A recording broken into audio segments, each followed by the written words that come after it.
네, 말씀드린 것처럼 한국에서는 이제 5월 5일이 이제 어린이날이죠. 22년도에 처음 어린이날 되었습니다. 그리고 1975년도에 법정 그 공휴일이 되었습니다. 그래서 어린이들의 그 인격, 그 어린이란 말도 그때 만들어졌는데 어린이들의 인격을 존중하고 그들의 어떤 꿈과 소망을 심어주기 위해서 지정된 그런 날이죠. 근데 예수님은 벌써 이제 2000년 전에 어린이들을 존중을 하셨습니다. 그리고 이 어린이들이야말로 천국 시민의 그 모델이 된다고까지 이제 말씀을 하셨습니다. 지난주에 말씀드린 것처럼 그 당시에 이제 어린이들은 존중을 받지 못했습니다. 사회적으로 아무런 그 위치가 없는 그러한 존재였습니다. 그래서 이제 어린이들을 향한 그 이 제자들의 태도가 오늘 나오는데 그 당시에 어떤 어린이들을 향했던 그러한 비하적인 그런 모습이 제자들의 모습을 통해서 그대로 이제 드러나고 있는 것이죠. 15절 말씀을 제가 다시 읽겠습니다. 사람들이 예수께서 만져주심을 바라고 자기 어린 아기를 데리고 오매 제자들이 보고 꾸짖거늘. 왜 그런 일을 하느냐고 제자들이 그 사람들을 꾸짖었습니다. 제자들은 어린아이들과 시간을 보내는 게 낭비하는 시간이라고 생각을 한 것이죠. 주님이 바쁘신데 이런 그 아이들하고 보낼 시간이 없을 뿐 아니라 그러한 시간은 이제 가치 없는 시간, 버려지는 시간이라고 생각을 했습니다. 그래서 제자들이 사람들을 꾸짖었는데 그런데 주님은 어떻게 하셨습니까? 이런 제자들을 다시 꾸짖습니다. 예수께서 그 아이들을 불러 가까이 하시고 이르시되 어린 아이들이 내게 오는 것을 용납하고 금하지 말라. 그렇게 하지 말라고 이제 말씀을 하십니다. 그래서 지금까지 그래 왔지만 여기서도 예수님과 그 제자들의 생각이 전혀 다른 것을 우리는 볼 수가 있습니다. 어떤 자가 큰 자인가 또 달랐고 예루살렘으로 올라가는 이유도 제자들과 예수님 사이에 달랐습니다. 어린아이에 대한 그 생각도 달랐죠. 그런 제자들을 예수님은 항상 인내하셨습니다. 그리고 그들을 가르치신 것이죠. 사실 이제 영적 진리라는 게 그렇게 이제 복잡한 게 아닙니다. 사실 간단합니다. 근데 많은 사람들에게 숨겨져 있는 것이죠. It's hidden from so many people. 눈이 어두워지고 귀가 어두워지고 잘 그걸 깨닫지 못합니다. 그래서 아무리 말을 해도 잘 알아듣지를 못합니다.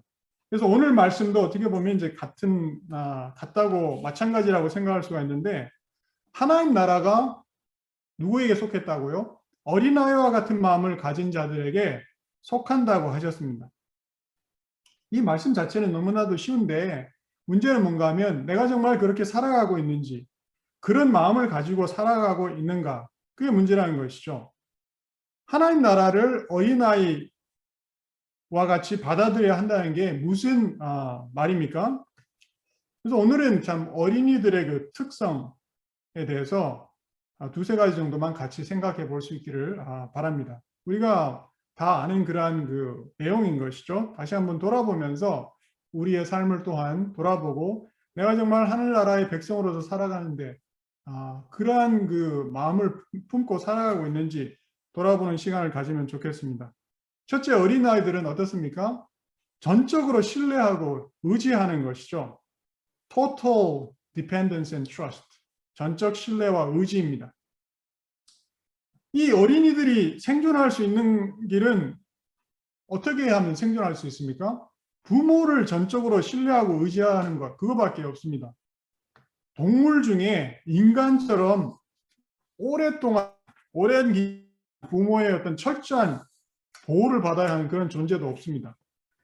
말은 태어나면 2시간이 지나면 일어나서 걸어다니고 뛰기 시작한다고 합니다. 인간은 걸음마를 시작하는 데만 1년이 넘게 걸리죠. 독수리는 3달이 지나면 날기 시작하고 스스로 먹이를 찾아서 사냥을 시작한다고 합니다. 인간은 스스로 생존할 수 있으려면 어떻게 됩니까? 몇 년이 걸려야 하는 것이죠. 지속적인 부모의 보호, 양육이 없으면 살아남지 못합니다. 그래서 어린아이들은 부모에 대한 그 전적인 의존 그리고 그 신뢰 안에서 자라나는 것이죠. 먹는 것, 입는 것에서부터 시작해서 모든 것을 부모에게 전적으로 맡기고 의존해야 합니다. 이 어린아이의 그 전적 신뢰와 의존이 바로 우리가 하나님을 향하는 그런 모습이어야 한다는 것이죠.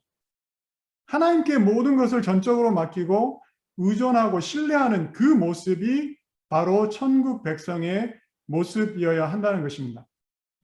저는 그 두 딸을 키우면서 기억나는 그 장면 두 가지가 있는데 대단히 어떤 보편적인 그런 장면이죠.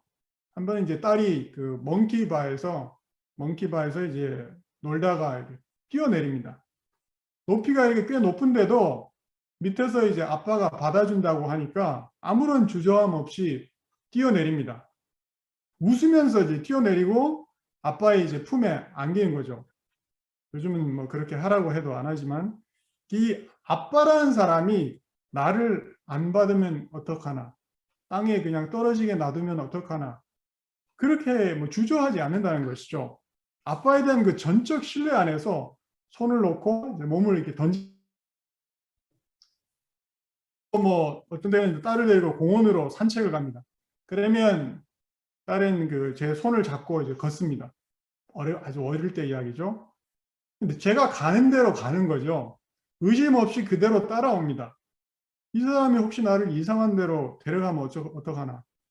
다른 길도 있는데 왜 이 길로 가지? 그런 그 걱정과 고민 같은 건 하지도 않습니다. 손을 잡고 이제 즐겁게 걸으면서 따라오는 것이죠. 걷다가 다리가 아프다고 하면 어떻게 합니까? 목마를 태우고 이제 걷는 것이죠. 하나님은 우리가 하나님을 대하는 태도도 바로 이와 같아야 한다고 하시는 것입니다.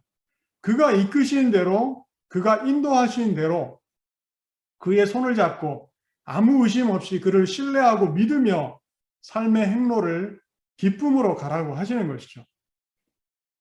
세상에는 우리가 참 의심해야 하고 믿지 못할 사람들도 많이 있습니다. 근데 하나님은 우리의 전적인 신뢰를 받으시기에 합당한 분이라는 것이죠. 우리는 성장하고 살아가면서 정말 수많은 정보와 지식에 접하게 됩니다. 우리가 자라나면서 세상을 향한 어떤 의심, 경계의 벽도 이제 높아지는데, 근데 문제는 뭔가 하면 그것과 함께 하나님을 향한 우리의 마음, 생각도 굉장히 복잡해지고 혼란스러워질 수 있다는 것이죠. 뭐 도서관이나 이런 데 가면 수많은 그 신학책이 있습니다. 어떤 책은 막 어려운 말이 너무 많아가지고 무슨 말을 하는지 이해하기도 힘든 그런 책들이 많이 있습니다. 근데 사실 신앙은 그렇게 이제 복잡한 게 아니라는 것이죠. 하나님이 정말 계신가 안 계신가 그 문제라는 것입니다. 하나님이 계시다는 것을 믿는다면 내가 그분께 나의 온전한 신뢰를 드리고 그분을 온전히 의지할 수 있는가라는 것이죠. 의심치 않고 그분의 뜻과 말씀을 믿고 따를 수 있는가 하는 것입니다.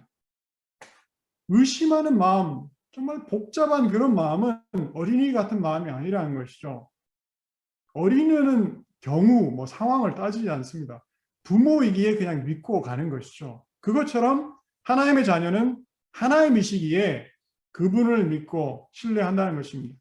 그가 인도하시기에 그의 인도하심을 따른다는 것이죠. 의심하지 않습니다. 확률이 어떻고 경우의 수가 어떤지 이런 것을 따지지 않는다는 것이죠.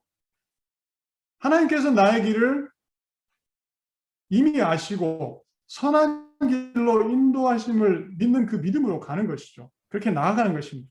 이처럼 믿음은 단순하다는 것이죠.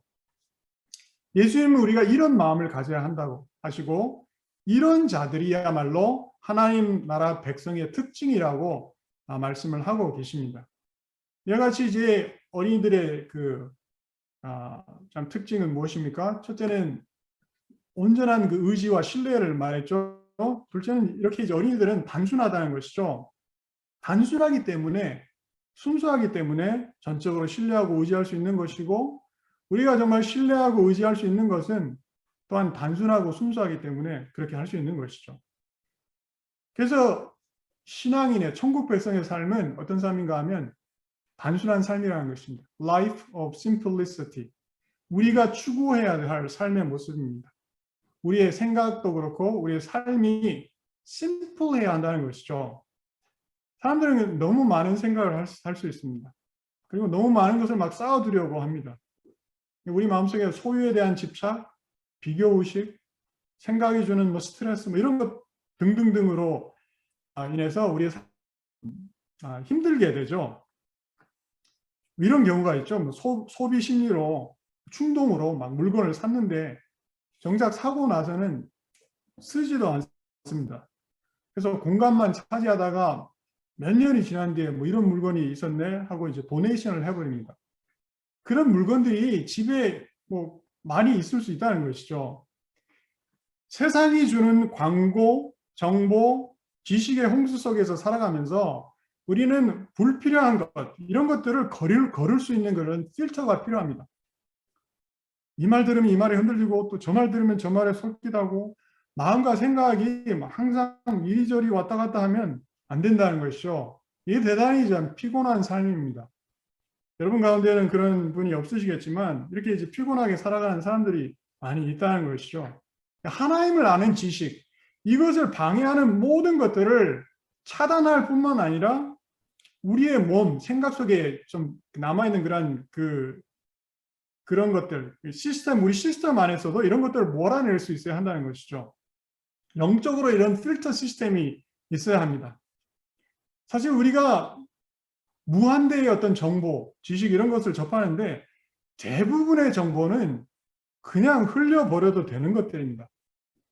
삶 속에서 참으로 중요한 것, 그것만 정말 몇 가지만 붙잡으면 되는데 그 리스트의 가장 먼저 되는 게 바로 하나님 임재 안에 머무는 그 시간을 두어야 한다는 것이죠. 하나님과의 관계, 그것을 붙잡아야 한다는 것입니다. 다른 것들도 많이 있지만 그 한 가지 제가 말씀드립니다. 내 영혼을 널쳐하는 그 시간이라는 것이죠. 하나님 안에서 내가 자족하고 그의 은혜와 사랑을 나누는 그 시간이라는 것이죠. 하나님 안에서 내가 하나님의 자녀로서 나이로서 다가가고 그 임재 안에 머무는 시간이라는 것이죠. 그 시간을 우리가 유지해야 되고 또 회복해야 한다는 것입니다. 많은 사람들이 모두가 이제 행복하기를 원하죠. 근데 많은 사람들이 행복이 참 멀리 있다고 생각을 합니다.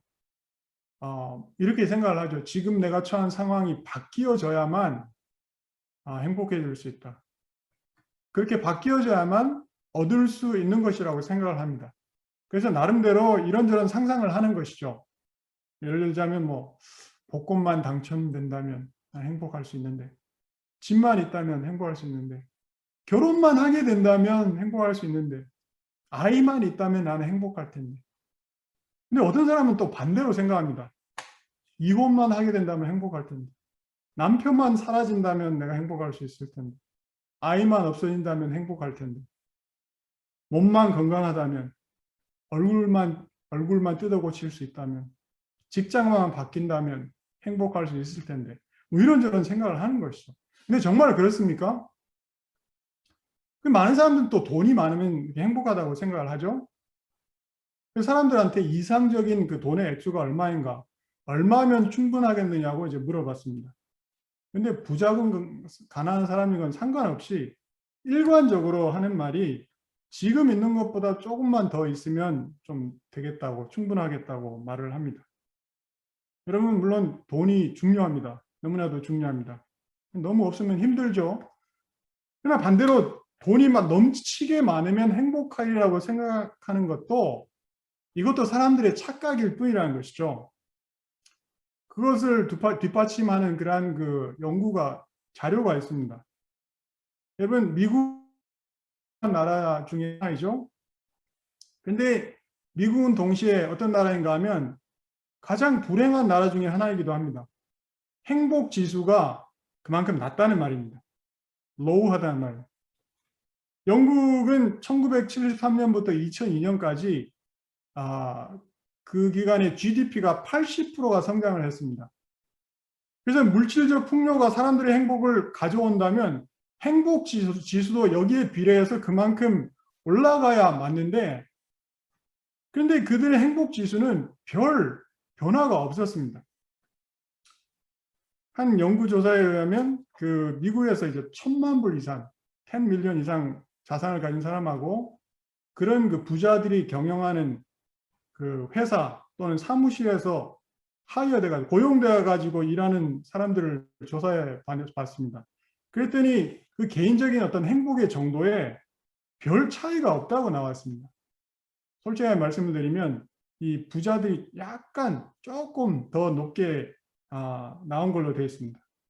전반적으로 제가 드린 말씀은 뭔가 하면 가난 속에 사는 사람이나 부유한 환경 속에 사는 사람 사이에 행복의 그 정도에 별 큰 차이가 없는 걸로 이렇게 나타났다는 것이죠. 사실 이런 그 물질적 요인, 이런 것은 작은 부분을 차지할 뿐입니다. 물론 물질을 포함해서 환경적인 요인이 우리의 그 행복감에 영향을 미치는 건 사실입니다. 근데 이런 그 부분은 이런 그 조사에 의하면 한 10% 정도, 그 정도밖에 영향을 미치지 못한다고 하는 것이죠. 그 외에도 다른 요인들이 있지만 가장 중요한 것은 뭔가 하면 우리의 그 태도의 문제라는 것이죠. 태도. 척 스윈덜 목사님께서 이 태도의 중요성에 대해서 이런 말씀을 하였는데, 제가 굉장히 좋아하는 그런 말씀에도 한번 드렸던 기억이 나는데, 일부만 그 번역을 해드리면, We cannot change our past. 우리가 우리의 과거를 바꿀 수는 없습니다. 우리가 사람들이 그렇게 행동하는 것에 대해서 그것을 우리가 바꿀 수도 없습니다. 우리가 정말 그 변할 수 없는 그런 상황을 바꿀 수도 없습니다. 우리가 할 수 있는 유일한 것은 뭔가 하면 우리의 태도에 달려 있습니다. 제가 확신하는 것은 뭔가 하면 인용하면 삶의 10%는 나에게 일어나는 일이고 90%는 내가 거기에 어떻게 반응하고 대처하는가입니다. I'm convinced that life is 10% what happens to me and 90% of how I react to it. And so it is with you. You are in charge of our attitudes. 우리의 삶도 마찬가지라는 것이 우리의 태도에 달려있다는 것이. 우리는 삶에 대해 어떤 태도를 가지고 살아가는가. 성경은 자족하는 삶에 대해 말합니다. Be content with what you have, where you are at. 자족하는 삶. 이 말을 다른 말로 하면 단순한 삶을 말합니다. Life of contentment is life of simplicity. 자족하는 삶이 바로 단순한 삶이라는 것이죠. 어린이들의 마음이 그렇다는 것입니다. 어린이들의 마음은 복잡하지 않고 단순합니다.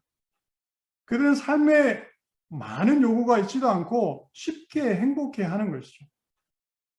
자족하는 삶이 단순한 삶이고 삶이 정말 복잡해버리면 우리는 자족할 수 없습니다. 생각과 마음이 정말 복잡하면 삶이 행복할 수가 없다는 것이죠. 자족한다는 것은 무슨 말인가 하면 하나님께서 우리에게 주신 삶에 대한 우리의 태도를 말하는 것이죠. 그러니까 우리는 내가 어떤 마음가짐과 태도로 삶을 바라보고 행동하느냐에 따라서 행복해지기도 하고 불행해지기도 한다는 것입니다. 예를 들어보자면 어떤 사람은 항상 컵이 반 비어 있다고 생각을 합니다. 근데 어떤 사람은 컵이 항상 반이 차 있다고 생각을 합니다. 어떤 사람은 항상 없는 것에 집착하고 그것에 대해 불만이지만 어떤 사람은 자기가 가진 것에 감사하고 이것을 누릴 수 있습니다. 같은 상황이 주어졌는데 어떤 사람은 자기가 불행한 이유와 불평의 이유를 기필코 찾아내지만 어떤 사람은 그 같은 상황 속에서 감사할 이유와 기뻐할 수 있는 이유를 발견합니다. 어떤 사람은 그 상황 속에서 자신의 신체를 한탄하지만 어떤 사람은 그 같은 상황 속에서 성장과 도전의 기회를 발견합니다. 한 사건이 일어난다고 생각해 보십시오. 이 사건을 두고 A라는 사람은 그 사건을 위해서 극심한 스트레스를 받습니다. 그런데 B라는 사람은 같은 사건을 두고 마음의 평안을 잃지 않습니다. 동일한 사건인데 두 사람의 반응이 전혀 다르다는 것이죠. 환경이 우리의 행복의 절대 지수라면 이렇게 될 수가 없는데 그게 아니라는 것을 보여주는 것이죠. 어떤 사람은 정말 일어나지도 않았는데 일어날 가능성, 모든 것을 생각해보고 그중에 정말 가장 희박하고 거의 일어날 수 없는 그런 최악의 상황을 상상합니다. 그리고 그 상상 속에서 자신을 그냥 살게 내어둡니다. 그 안에서 염려와 걱정이 늘어나고 스트레스가 쌓입니다. 상상과 공상의 세계 속에서 실제로 일어나지도 않는 그런 그 공상의 세계 속에서 불행하게 몰아가고 있는 것이죠. 그런데 또 한 사람은 하나님의 그 선하신 하나님의 인도하심을 믿으면서 그분께 모든 결과를 맡깁니다. 자족하는 삶은 또 어떤 삶인가 하면 내가 할 수 없는 것을 할 수 없다고 인정하는 것이죠. 하실 수 있는 하나님께 맡기는 삶이라는 것입니다. 그렇다고 해서 이런 삶이 미래에 대한 어떤 꿈, 비전을 포기하는 그런 삶이 아니라는 것이죠. 이 삶은 어떤 삶인가 하면 단지 내가 지금 살아갈 수 있는 그런 유일한 시간이 있는데 그 현재라는 그런 시간이 있는데 이 현재의 시간을 걱정과 불행 속에서 그냥 상실해 버려버리는 그런 그 삶이 아니라 감사와 기쁨으로 누리는 삶을 말하는 것이죠. 자족하는 삶은 내가 무언가를 정말 만들어내겠다, 이루어내겠다는 게 아니고 나를 만드시고 이루시는 그 하나님께 나의 삶을 맡길 수 있는 삶이라는 것이죠. 물론 우리가 살아가면서 슬픈 일을 당하고 어려운 일에 처하게 됩니다. 그런데 이런 마음을 가진 사람은 슬픔과 아픔이 우리를 집어삼키도록 두지 않는다는 것이죠. 우리가 때로는 눈물을 흘리기도 하고 아파하기도 하고 힘들어하기도 합니다. 그렇지만 다시 일어설 이유를 발견한다는 것이죠. 다시 살아가고 소망하고 기뻐해야 할 이유를 발견한다는 것입니다. 그렇게 할 수 있도록 하나님이 우리를 도우신다는 것입니다. 자족하는 삶 속에서 하나님은 우리를 비로소 도우신다는 것이죠. 인도하신다는 것이죠. 내 삶 속에서 두신 하나님의 뜻 그리고 그 목적을 이루기 위해서 하나님께서 나를 통해 일하신다는 것입니다. 어린이처럼 단순하게 자족하며 사는 그 모습이 바로 천국 백성의 모습이라고 예수님은 말씀하고 계십니다. 어린이는 또한 그 꿈과 미래를 가진 존재이죠. 한마디만 더 붙여서 말씀을 드리면 부모로서 자녀들을 둔 사람들로서 이 아이들을 어떻게 대해야 하는가. 어린이가 자라서 이제 청소년이 되죠. 청소년이 되고 또 청소년이 청년이 됩니다. 그리고 또 성인이 됩니다. 우리는 이 자녀들이 그들의 꿈, 그들의 미래를 살 수 있도록 도와줘야 한다는 것이죠. 이 말은 무슨 말인가 하면 그들만의 고유한 인격체로 존중해야 한다는 말인 것이죠. 프라핏이라는 그 소설이 있습니다. 이 소설에 이제 이런 말이 있는데 대충 제가 의역을 하면 이런 내용입니다. 이 선지자라는 말이죠. 프라핏. 선지자에게 한 어머니가 자녀들을 어떻게 키워야 되는지 가르쳐 달라고 물어봅니다. 그랬더니 이제 선지자가 이런 말을 합니다. 그 내용을 대충 이제 의역을 해보면 이렇게 선지자가 말을 합니다. 당신의 아이들은 당신의 아이들이 아닙니다. 당신과 함께 있지만 당신께 속한 아이들이 아닙니다. 그들에게 당신이 사랑을 줄 수는 있지만 생각을 주입시키려 하면 안 됩니다. 왜냐하면 그들 나름대로의 생각이 있기 때문입니다. 그들의 육체를 당신 집에 머물게 할 수는 있으나 그들의 영혼을 할 수는 없습니다. 왜냐하면 그들의 영혼은 내일이라는 집에 거하기 때문이고 당신은 꿈속에서라도 그 내일이라는 집을 방문할 수 없기 때문입니다. 당신이 가고자 할 수는 있지만 그들이 당신을 닮아야 한다고 고집하면 안 됩니다. 왜냐하면 삶이라는 것은 거꾸로 사는 게 아니고 삶은 당신이 있었던 그 어제라는 시간에 머물러 있는 것도 아니기 때문입니다. 당신은 활이고 그들은 살아있는 living arrow, 화살입니다. 살아있는 화살입니다. 여러분 당신 앞에 무한대의 가능성이 있습니다. 근데 궁수는 그 무한대의 그 행로에 놓여 있는 관역을 봅니다. 그래서 궁수는 화살이 신속하게 멀리 날아갈 수 있도록 활을 힘껏 당깁니다. 이 활을 당기는 것이 기쁨으로 이루어져야 합니다. 화살이 활을 떠나서 날아가는데 그 떠나서 날아가는 화살을 당신은 지켜볼 수 있을 뿐입니다. 당신은 당신을 떠나서 날아가는 이 화살을 사랑해야 하고 그 자리에 남아있는 활도 사랑해야 합니다. 화살이 날아갔는데, 거기까지가 이제 인용입니다. 화살이 날아갔는데 우리가 날아갔다고 뛰어가서 그 화살을 붙잡을 수가 있는 게 아닌 것이죠. 여러분, 예수님께서 우리에게 좀 그 말씀을 해주셨습니다. 어린아이처럼 되지 않으면 너희들이 천국을 볼 수 없다고 말씀하셨습니다. 어린아이와 같이 받아들이지 않는 자는 결단코 거기 들어가지 못하리라 하시니라. 우리가 하나님을 신뢰하고 의지하며 단순함과 자족함 속에서 우리 스스로 미래에 대한 소망 살아갈 수 있어야 되겠습니다. 그러한 은혜가 우리 가운데 임할 때 우리는 삶을 더욱 충만하게 기쁨으로 감사함으로 살아가는 그러한 그 삶을 살 수 있으리라 믿습니다. 그런 은혜가 여러분 가운데 있을 수 있기를 간절히 기도드립니다. 기도하겠습니다.